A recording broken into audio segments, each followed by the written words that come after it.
Higit 100 social media pages ang naipasara na ng PNP sa patuloy na crackdown nito sa mga nagbebenta ng mga iligal na paputok online.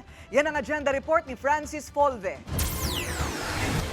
Tuloy ang pagtugis ng PNP-ACG sa mga online seller ng mga iligal na paputok.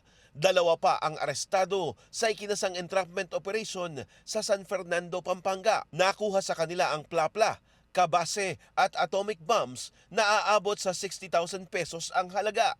Well, marami naman na mga areas na merong New Year's countdown. Siguro manood na lang po tayo roon ng mga New Year's countdown. Merong mga fireworks naman doon at iwasan na po natin magbenta ng mga paputok online dahil nandito yung ating mga kapulisan patuloy na nagmumonitor at magsasagawa ng operation. Mula December 6, nasa 10 na ang mga nahuling online seller at sakraw na madaragdagan pa ang mga ito. Kapag nahatulan, maaari silang makulong ng 6 hanggang 12 taon. Nakatutok pa rin ang PNP-ACG sa mga transaksyon sa internet.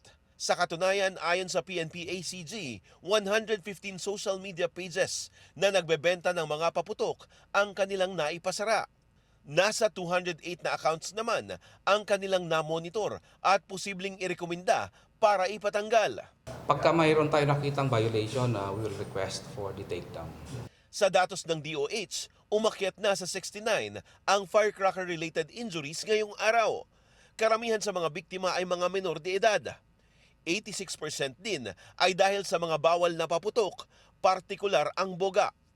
Sinisilip na rin ng PNP-ACG ang mga tutorial video online sa paggawa at paggamit ng boga. Posibleng ipa-take down nila ang mga ito para daw maiwasan na mas marami pang mabiktima ng iligal na paputok. Para sa agenda, Francis Polve, Billionario News Channel.